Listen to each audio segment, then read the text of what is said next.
안녕하세요, 이전 기자입니다. 여러분 연말 잘 보내고 계신가요? 다들 얼마 남지 않은 새해를 준비하시느라 정신이 없으실 텐데요. 저희 티타임즈도 곧 다가오는 빅 이벤트를 준비하느라 여념이 없습니다.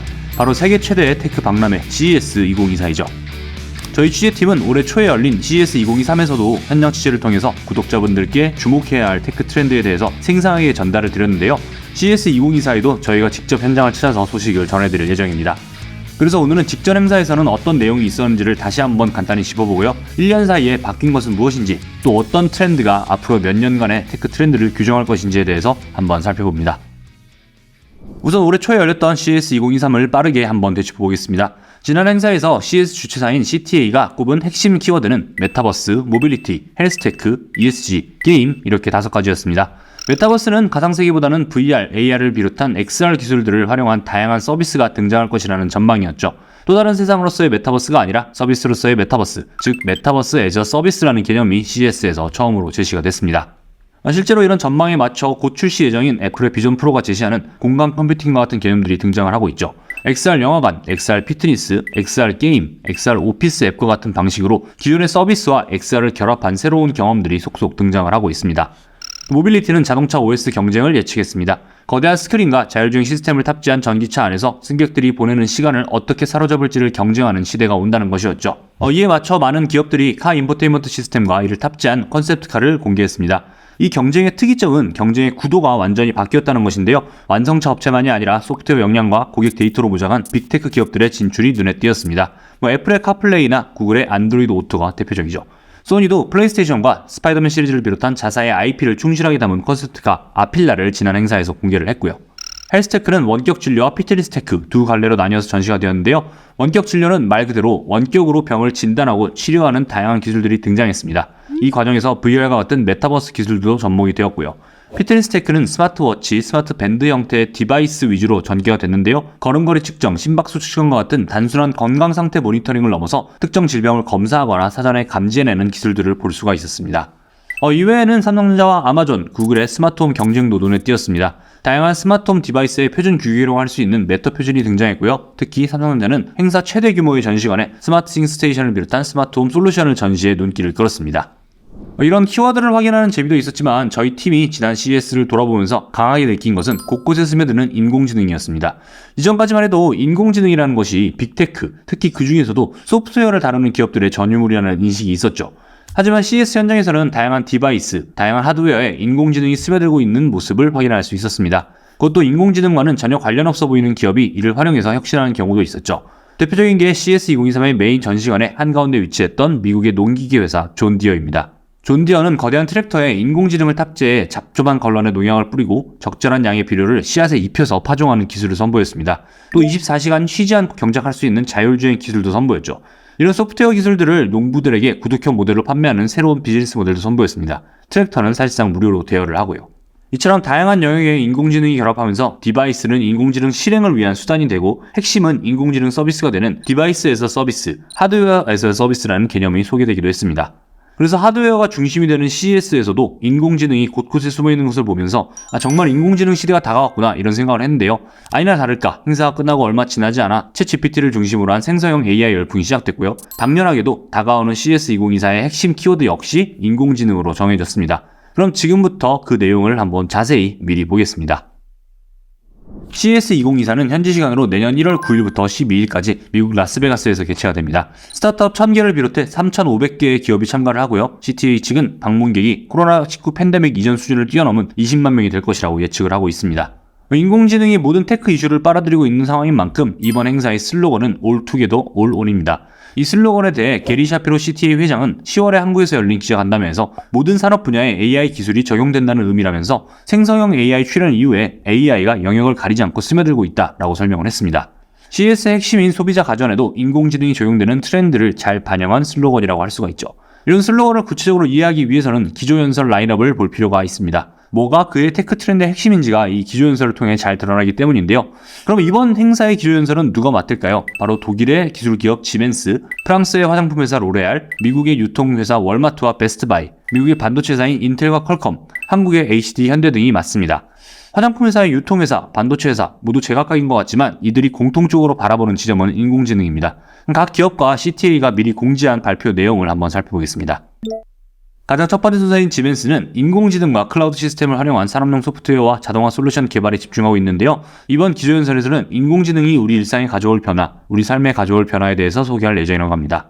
이어지는 로레알과 월마트의 발표에서는 생성형 인공지능을 활용한 고객 경험 혁신에 대해서 확인할 수 있을 전망입니다. 좀 더 세분화하면 로레알은 B2C 경험을, 월마트는 B2B 경험을 혁신하고 있는데요. 우선 로레알은 10년째 CES에 참석하고 있을 정도로 뷰티와 테크의 결합에 공을 들이고 있습니다. 그 결과 나온 것이 스마트 틴트와 같은 제품인데요. 사용자의 성향과 상황에 맞춰서 즉석에서 인공지능이 색상을 조합해주는 틴트입니다. 또 이외에도 로레알은 인공지능을 활용한 개인 맞춤형 보습제, 개인 맞춤형 파운데이션 제조 서비스를 제공을 하고 있죠. 그래서 이번 행사에서는 생성형 AI를 활용해 이런 맞춤형 B2C 고객 경험을 어떻게 가속화할 수 있는지에 대한 로레알의 노하우와 비전에 대해서 들어볼 수 있을 전망입니다.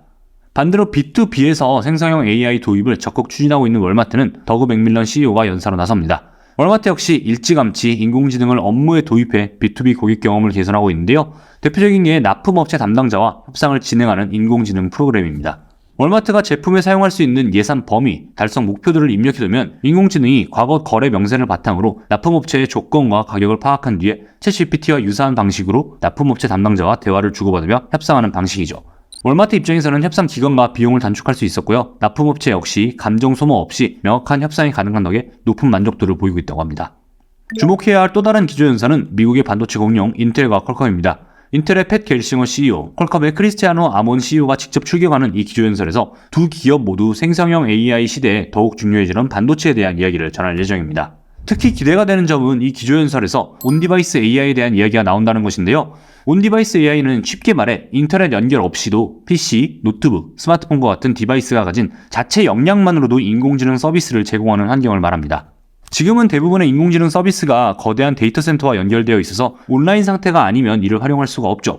하지만 온디바이스 AI가 실현되면 스마트폰의 비행기 모드 상태에서도 챗 GPT와 대화를 나눌 수 있게 되는 것입니다. 물론 지금도 스마트폰용 칩에 AI 연산을 담당하는 코어가 탑재되면서 일부 기능은 사용이 가능하지만 생성형 AI와 같은 고성능의 인공지능을 구현하는 데까지는 미치지 못합니다. 그래서 온디바이스 AI가 제대로 구현되기 위해서는 지금으로는 상상도 할 수 없을 정도의 저전력, 고성능 반도체가 요구됩니다.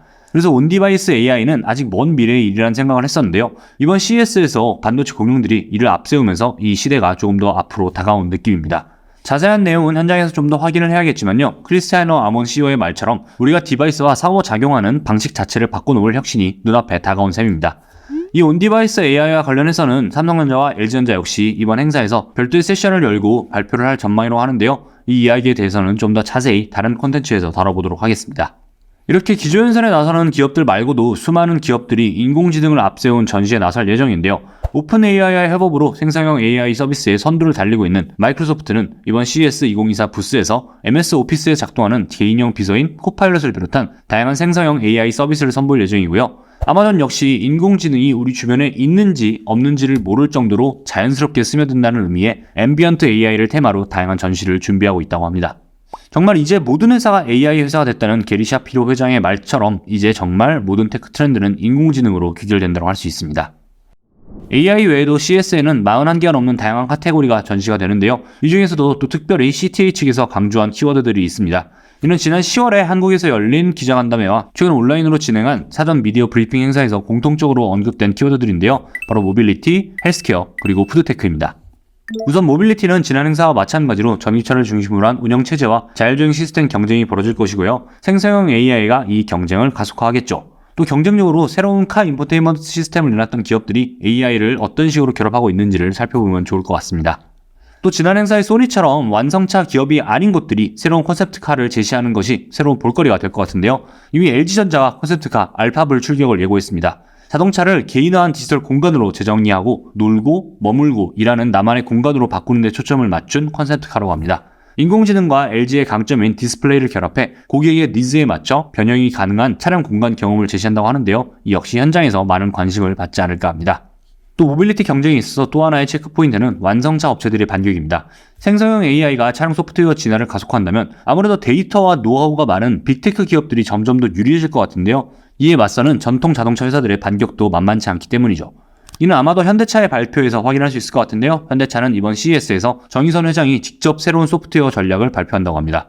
특히 차량에 탑재하는 통합형 OS와 소프트웨어 중심차, 즉 SDV에 집중할 예정인데요. SDV는 소프트웨어를 기반으로 차량 내의 각종 장치를 관리하고 주행 성능과 편의 기능을 업그레이드하는 차량을 의미합니다. 마치 스마트폰처럼 계속해서 차량을 업그레이드 해나가는 방식이죠. 현대차 외에도 토요타의 아린, 폭스바겐의 VWOS, 메르세데스 벤츠의 MBOS 등 완성차 업체들이 이 통합형 OS 개발에 열을 올리고 있는 만큼 모빌리티 전시관에서 이 완성차 업체들의 OS 경쟁을 살펴보는 것도 재미일 것 같습니다. 디지털 헬스 역시 원격 진료와 피트니스 테크라는 큰 틀에서 벗어나진 않을 전망인데요. 하지만 생성형 AI와 결합했을 때 많은 발전이 있는 기술 영역이기 때문에 직전 행사에 이어서 이번에도 주요 키워드로 선정이 됐습니다. 원격 진료에 있어서는 생성형 AI 챗봇이 원격 진료와 질병 진단을 보조해주는 그런 기술들이 전시될 예정입니다. 피트니스 테크 역시 스마트워치나 스마트 밴드를 통해 수집된 데이터들을 활용하는 방식을 더 고도화한 서비스들이 등장할 예정이고요. 물론 이 외에도 의료용 로봇과 같은 제품들도 있습니다. 특히 삼성전자가 개발 중인 의료용 웨어러블 로봇 보핏의 공개 여부에도 관심이 모아지는데요. 허벅지에 착용을 하면 보행을 도와주는 방식으로 거동이 불편한 노년층을 위한 보조기구로 알려져 있습니다. 이미 임직원들을 대상으로 테스트를 마친 제품이고 2024년 상반기 공식 출시를 앞둔 만큼 이번 CES에서 공개할 수도 있다는 전망이죠. 2010년대 후반부터는 거의 매년 CES의 핵심 키워드로 선정이 되다가 직전 행사에서는 빠졌던 푸드테크도 다시 돌아왔습니다. 대체육을 비롯한 다양한 대체식품들의 발전 속도가 생각보다 더디고 대량 생산에 어려움을 겪으면서 CES의 핵심 키워드에서 제외되고 많은 분들이 관심에서 좀 멀어졌었는데요. 이번에 다시 키워드로 선정되고 사전 미디어 행사인 CES 언베일드에서 시식 행사도 진행한다고 하니까 저희가 직접 현장을 찾아서 어떤 음식들이 있는지 그리고 맛은 어떤지까지 한번 소개를 하도록 하겠습니다. 그 외에 체크포인트로는 생성형 AI를 탑재한 다양한 디바이스들입니다. 안경이나 워치 같은 웨어러블 외에도 생성형 AI를 탑재한 다양한 형태의 디바이스들이 이번 CES에서 전시가 될 예정인데요. 옷에 부착하는 배지 형태의 AI 핀이나 허리에 착용하면 길을 알려주는 벨트와 같은 제품들이 있습니다. 아직 프로토타입 수준인 제품들이 많긴 하지만요. 그래도 현장에서 많은 관심을 받게 되지 않을까 합니다. 지금까지 곧 다가올 CES 2024 행사를 미리 한번 살펴보았는데요. 아무래도 인공지능이 테크 트렌드를 강력히 주도하고 있는 만큼 CES 역시 이 흐름을 벗어날 수는 없는 것 같습니다. 그래서 키워드나 전시 주제들도 지난번 행사에 비해서는 다양하지 않다는 느낌도 받았는데요. 또 한편으로는 오히려 새해를 맞이해서 빅테크 기업들이 한자리에 모이다 보니 인공지능 서비스와 제품들을 경쟁적으로 선보이는 자리가 될 것 같습니다. 덕분에 생성형 AI를 어떻게 산업에 접목하는지를 확인할 수 있는 좋은 기회가 되지 않을까 합니다. 네, 관련된 소식 현장에서 더 많이 확인해서 전하도록 하겠습니다. 오늘 준비한 이야기는 여기까지입니다. 오늘도 재밌게 보셨다면 구독과 좋아요 부탁드립니다. 감사합니다.